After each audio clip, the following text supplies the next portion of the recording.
Halo Sobat TikToks, Ngobrol asik bareng Hikmati.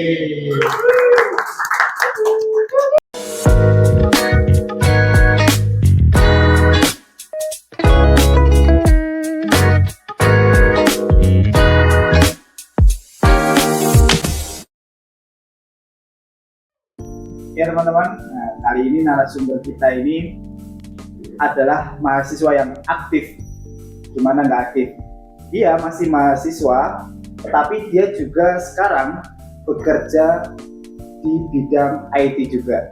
Nah, pengen tahu nih siapa ini kira-kira narasumber kita pada kali ini?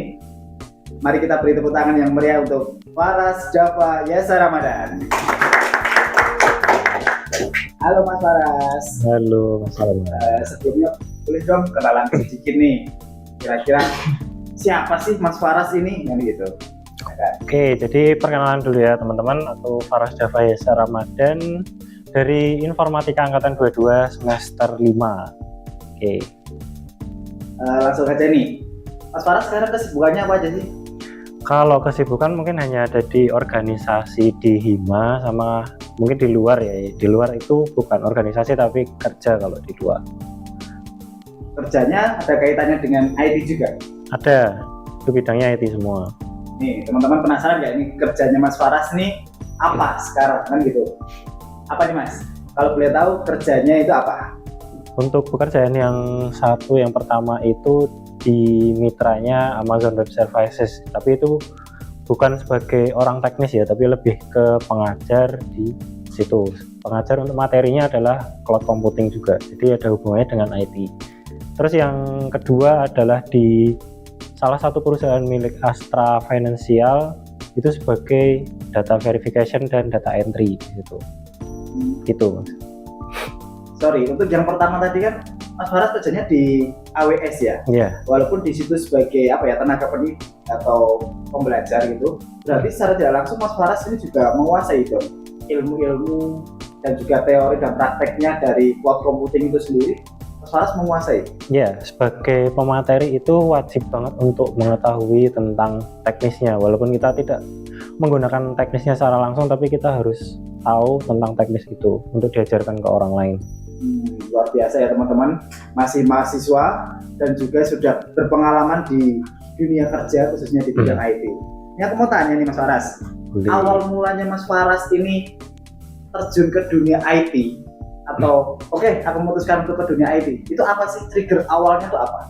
Trigger awal masuk ke dunia IT adalah simpel sebenarnya, adalah UNBK. Jadi tahun 2000 berapa ya lupa, pokoknya kelas 9 SMP itu kan aku zamanku masih UNBK. Nah di dalam situ kan dia pakai sebuah sistem, tapi dia tuh website sebenarnya, dan aku penasaran tentang websitenya yang dipakai itu apa, terus seperti apa sistem yang dipakai. Terus pada akhirnya mulai dari situ aku mulai ngoding HTML, dulu masih HTML, CSS, semuanya masih basic banget semuanya kayak gitu.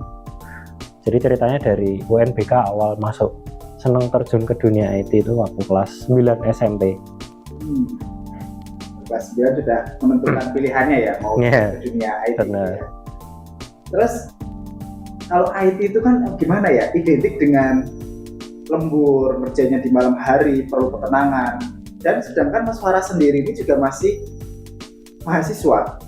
Nah kalau dari Mas Faras sendiri membagi waktu di antara kerja dan juga kuliah, itu bagaimana?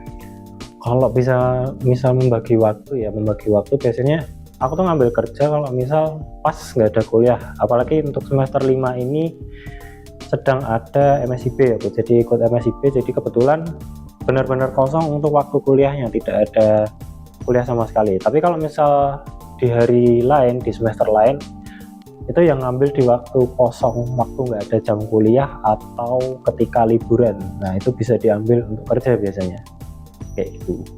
Nah, berarti kalau Mas Faras sendiri sudah memiliki fleksibilitas di dunia kerjanya gitu ya? Iya, untuk mencari jamnya ya sesuai kok yang kosong yang mana. Oke. Terus kan tentu saja yang AWS dan juga entry data atau data verification tadi kan bukan project yang pertama dong, itu kan project yang sekarang Mas Faras sedang jalani. Nah, kalau di dunia IT sendiri, Mas Faras sudah pernah punya project apa? Maksudnya ini project yang pertama kali deh, project pertama kali Mas Faras itu apa? Project untuk pertama kali yang benar-benar pertama adalah landing page. Dulu aku suka banget sama yang namanya SpaceX. Mungkin teman-teman juga tahu yang namanya SpaceX ya. Nah dari situ makanya aku buat websitenya gitu loh tentang SpaceX. Itu pakai HTML sama CSS doang. Jadi nggak ada respon di webnya ya, masih dibilang jelek, itu jelek memang. Itu tugas kuliah kah atau Mas Faras iseng-iseng sendiri atau bahkan itu sudah project yang dijual? Itu masih klien. Itu masih SMP Mas. Waktu masih SMP. Yang waktu belajar pertama kali. IT ya berarti ya. Oke.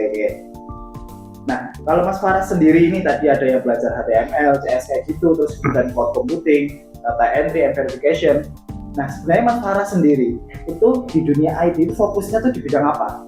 Programming kah atau di yang lainnya, atau network dan lain-lain? Kalau untuk fokusnya lebih ke data analytics sebenarnya, sama machine learning sebenarnya untuk fokusnya. Machine learning malahan ya? Iya, lebih ke situ. Karena tapi ada kaitannya. Lainnya kan tetap juga belajar dan juga suka juga kan? Iya, mau nggak mau emang harus suka.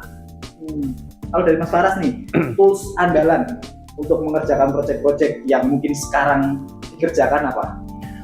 Tools mulai dari yang paling kecil sampai yang gede itu hanya satu tools yang dipakai, itu cuma Visual Studio Code aja, nggak ada yang lain.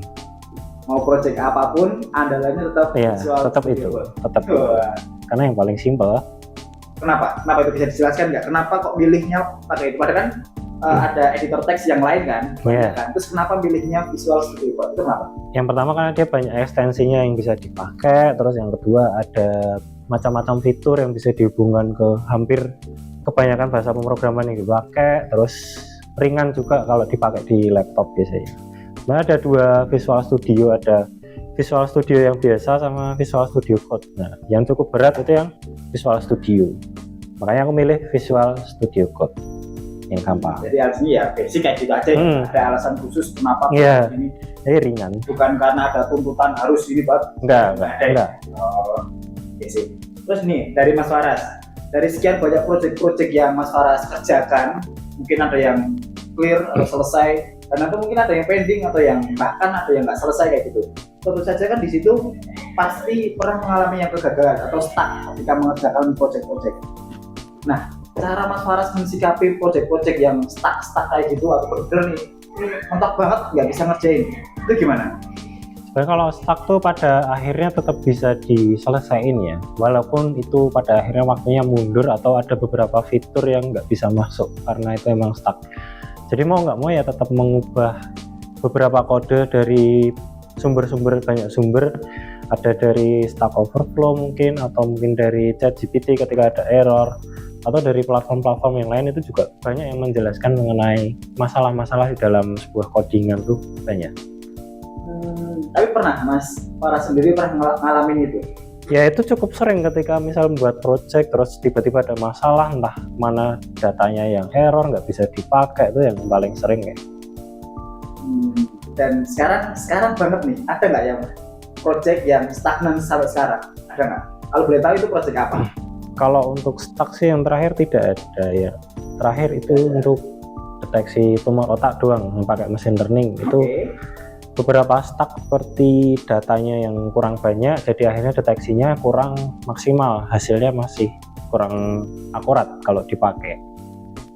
Gitu aja ya? Iya, cuma itu sih. Tapi secara garis besarnya project itu clear, selesai juga? Iya, pada akhirnya selesai. Terus ini kan tadi di dunia kerja ya, kita mau sedikit ngobrol dari sisi mahasiswanya nih. Karena Mas ini juga mahasiswa juga kan? Betul. Kalau boleh tahu, kampus mana Mas?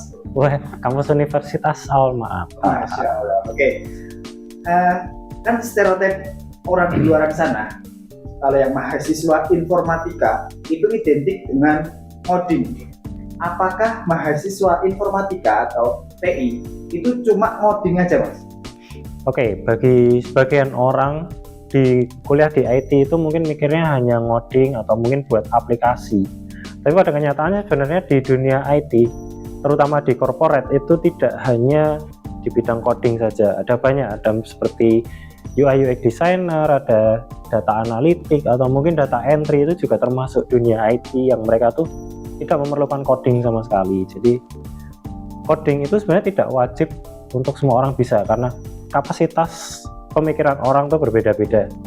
Jadi tidak bisa kita untuk menuntut orang itu untuk harus bisa coding, tapi setidaknya tahu lah tentang dasar-dasarnya ya, seperti nama variabel atau kondisi seperti if, else atau yang lainnya tuh paling nggak ya tahu lah.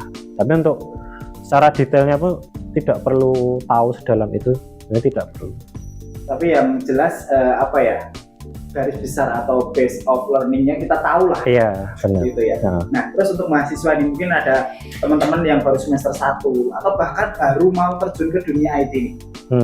Kalau dari Mas Faras, skill apa yang harus banget nih dimiliki sama orang itu? Apa kira-kira? Skill yang umum yang pertama adalah literasi ya, yang jelas. Ketika teman-teman tuh mau membuat aplikasi atau membuat desain tapi tidak mengerti yang namanya membaca atau melihat atau menggunakan tools, itu akan sangat menyusahkan diri teman-teman. Ketika teman-teman minim literasi tidak hanya untuk membaca ya, jadi menggunakan tools itu juga memerlukan literasi untuk menggunakan toolsnya. Ketika teman-teman tuh misal nggak bisa ngoding tapi mau desain, tapi mau pakai Figma bingung toolsnya yang dipakai apa aja. Nah, teman-teman di situ bisa nyoba satu-satu fiturnya, semua dicobain. Nah, teman-teman lama-lama akan hafal sendiri. Jadi yang penting adalah literasi, cara memakai atau mungkin dokumentasi itu juga perlu dibaca. Ketika teman-teman ngoding itu juga perlu membaca dokumentasi. Oke. Kalau Mas Farah sendiri nih, ada nggak tips dan triknya cara belajar IT itu gimana? Apakah baca buku, kan sekarang banyak buku, benar. atau tutorial di YouTube, atau bahkan nih sekarang yang paling familiar atau yang lagi boomingnya itu ChatGPT pakai AI. Kalau dari Mas Faras menyarankan kita untuk belajar itu pakainya apa? Silakan mungkin teman-teman ya, kalau yang mau belajar, terutama belajar coding itu bisa nyari sumbernya seperti di YouTube atau di course online lainnya. Aku bukan promosi ya, tapi kayak di coding atau mungkin di tempat lain itu banyak yang menyediakan course gratis. Aku nyaranin pakai itu aja dulu, atau mungkin teman-teman cari codingan-codingan di GitHub atau mungkin di Stack Overflow atau di Google. Teman-teman searching di situ seperti variabel apa yang dipakai, terus seperti apa codingannya.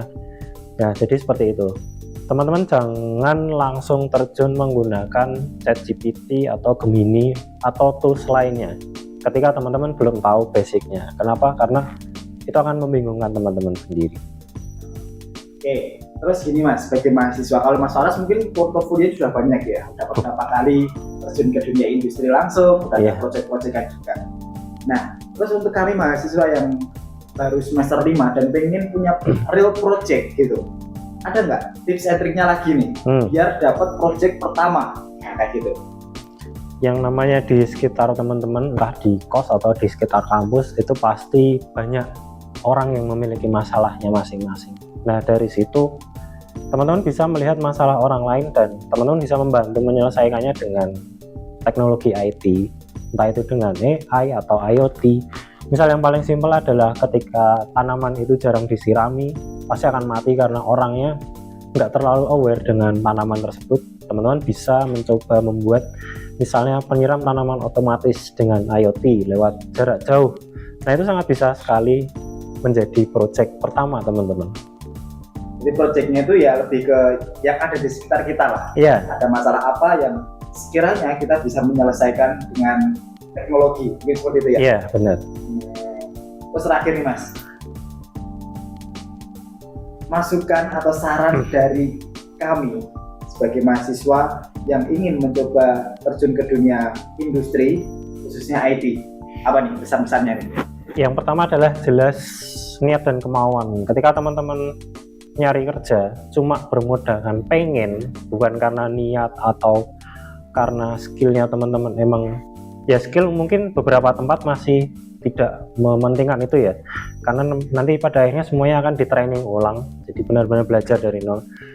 Yang jelas adalah niat, teman-teman niat emang mau kerja di situ dengan segala caranya, entah itu jauh, kemudian kehujanan, teman-teman juga harus siap dengan itu. Kemudian fokuslah belajar di situ. Ketika teman-teman dituntut untuk ini ya silakan kalian ngikutin atasan kalian, entah HC atau HRD yang bilang ke teman-teman saya ada masalah ini, silakan kalian tanyakan ke atasan kalian. Pokoknya jangan malu untuk bertanya ketika teman-teman menghadapi masalah, intinya itu. Jadi kuncinya jangan menutup diri dengan ilmu yang sudah kita miliki, tetap bertanya dan juga jangan malu bertanya. Iya, benar. Ya, terima kasih. Sebenarnya masih banyak pertanyaan-pertanyaan dari teman-teman yang ingin ditanyakan, tapi karena kita keterbatasan waktu sehingga mungkin cukup sekian dulu. Nanti di lain waktu ketika ada teman-teman yang ingin bertanya bisa langsung menghubungi Mas Faras ya mungkin. Iya, boleh. Bisa boleh di spill IG-nya mungkin. IG mungkin ada ya, mungkin teman-teman yang belum tahu bisa di chat Dava YRR, F-nya 2, R-nya 2. Silakan di follow ya teman-teman. Terakhir Mas Faras. Promosiin sedikit dong untuk TikTok ini. Ini kan kita dari Himatik ya, Himpunan Mahasiswa Informatika Universitas Alma-Ata. Jadi buat teman-teman yang baru nonton atau mungkin baru ngelihat konten ini, silakan teman-teman bisa share, like, atau follow TikTok kami, Instagram kami, dan juga YouTube kami. Jadi silakan teman-teman bisa share ke mana aja, bebas, boleh. Terima kasih Mas Faras atas kesempatan waktunya dan juga ilmunya. Ya, sama-sama. Begitu teman-teman, kita sampai berjumpa lagi di next video.